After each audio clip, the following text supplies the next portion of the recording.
अशाच नवनवीन रेसिपींसाठी मृणालीस परिपूर्ण किचनला सबस्क्राइब करा आणि पुढे असलेल्या बेल आयकॉनवर क्लिक करा, म्हणजे तुम्ही कोणतीही रेसिपी मिस करणार नाही। नमस्कार मैत्रिणींनो, मी मृणालीस परिपूर्ण किचन मध्ये आपलं स्वागत करते। तर आज आपण पाहणार आहोत नवरात्री स्पेशल भरलेली पुरणाची कडाकणी। तर त्यासाठी लागणारं साहित्य आहे, इथं मी 1 वाटी मैदा घेतलेला आहे, त्यानंतर 1 वाटी हरभरा डाळीचं पीठ, 1 वाटी गूळ, इथं मी वेलची आणि जायफळची पूड करून घेतलेली आहे आणि तळण्यासाठी तेल। तर इथं आता मी हा 1 वाटी गूळ घेतलेला आहे, हा आपल्याला वितळून घ्यायचा आहे। तर हा गूळ मी सर्वात आधी एका पातेल्यामध्ये काढून घेते।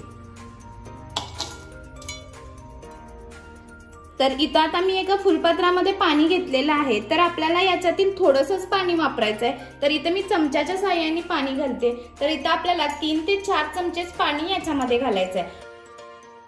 तर इथं आता मी 1 वाटी गुळामध्ये 4 चमचे पाणी घालून घेतलेलं आहे। तर आपल्याला हे आता गॅसवरती ठेवून थोडंसं कोमट करून घ्यायचं आहे, त्यामुळे आपला गूळ पटकन वितळला जाईल। आपल्याला जास्त कडक करायचं नाहीये, फक्त कोमट करायचं आहे।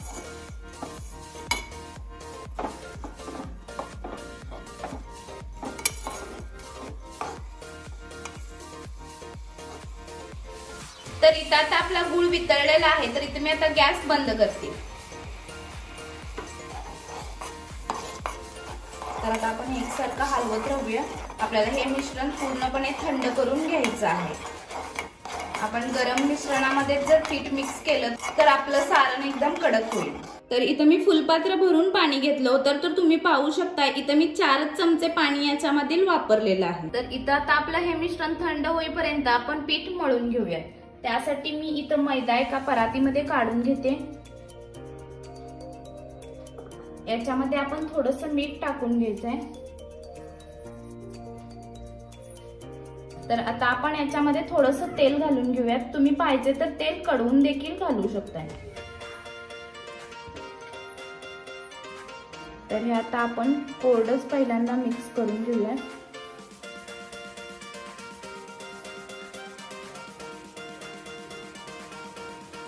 तर आता आपण याच्यामध्ये थोडं पाणी ऍड करत पीठ मळून घेऊयात। पीठ आपल्याला जास्त पातळ देखील मळायचं नाही आणि जास्त घट्ट देखील।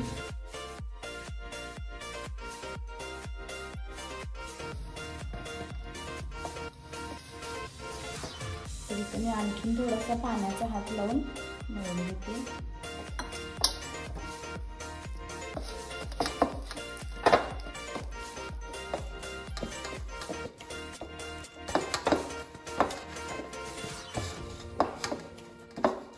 तर इथं आता आपला पिठाचा गोळा तयार झालेला आहे। तर आता आपण हा बाजूला ठेवून पुरण बनवून घेऊयात।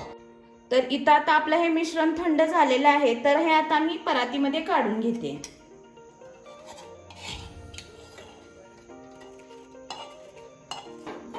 तर इथं आता आपलं थोडंसं गुळाचा एखादा खडा राहिला असेल तर आपण हा चमच्याच्या साहाय्याने स्मॅश करूया।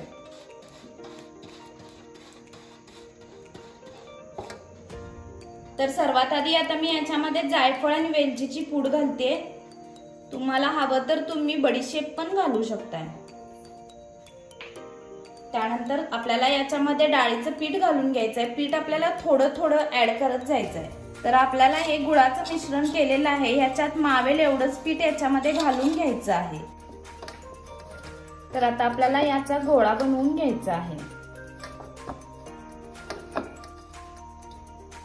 तर इथं आता आपलं पुरण आणि पीठ दोन्ही तयार झालेलं आहे। तसेच मी कडाकणीसाठी लावण्यासाठी इथं कोरडा मैदा घेतलेला आहे। तर आता आपण कडाकणी तळण्यासाठी तेल तापत ठेवूया।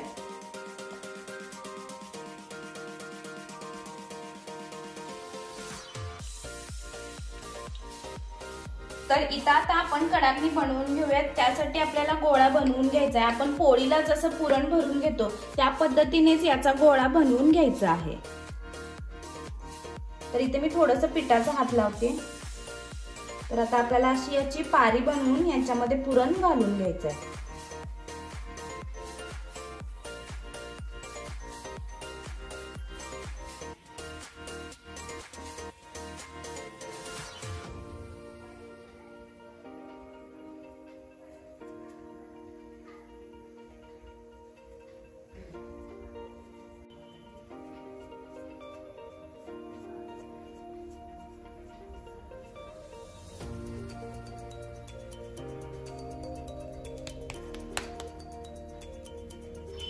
तर अशा पद्धतीने आपल्याला गोळा बनवून घ्यायचा आहे। तर आता आपल्याला फोलार हाताने कडाकणी लाटून घ्यायची आहे।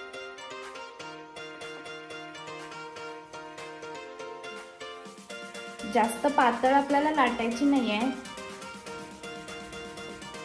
तर इथं तुम्ही पाहू शकताय आपलं पुरण आणि कणिक हे बरोबर झालेलं आहे, त्यामुळे आपलं पुरण पूर्णपणे शेवटपर्यंत गेलेलं आहे। तर इथे आता आपण थोडीशी कणिक टाकून आपलं तेल तापलंय काय बघूया। तर इथं तुम्ही पाहू शकताय आपलं तेल तापलेलं आहे। तर आपल्याला गॅस मीडियम करायचा आहे, कारण आपण मोठ्या गॅसवर जर या कडाकणी तळल्यात तर या कडाकणींचा कलर पूर्णपणे बदलला जातो, कारण आपण याच्यामध्ये गुळाचा वापर केलेला आहे। तर आता आपण ही कडाकणी तळून घेऊयात। तर याच्यावरती आपल्याला झाऱ्याच्या साहाय्याने तेल शिंपडून घ्यायचं आहे।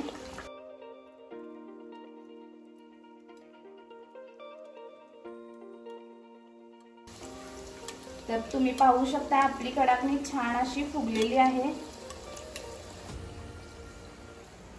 तर इथं आपल्याला कडाकणी दोन्ही बाजूनी तळून घ्यायची आहे।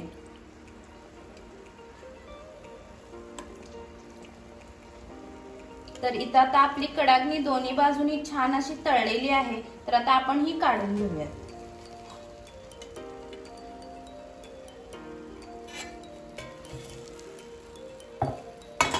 तर अशा पद्धतीने आपण बाकीच्या कडाकणी बनवून घेऊयात। तर अशा पद्धतीने नवरात्री स्पेशल भरलेली पुरणाची कडाकणी तयार झालेली आहेत। तर मैत्रिणींनो, आजची ही रेसिपी तुम्ही नक्की ट्राय करून पहा आणि कशी वाटली ती मला कमेंट करून सांगा। तसेच मैत्रिणींनो, तुम्ही जर आपल्या चॅनलवर नवीन असाल तर मृणालीस परिपूर्ण किचनला सबस्क्राइब करा आणि पुढे असलेल्या बेल आयकॉनवर क्लिक करा, म्हणजे तुम्ही कोणताही व्हिडिओ मिस करणार नाही। तर मैत्रिणींनो, पुन्हा भेटूया अशाच एक नवीन रेसिपी सोबत। तोपर्यंत मस्त खा आणि स्वस्त राहा। धन्यवाद।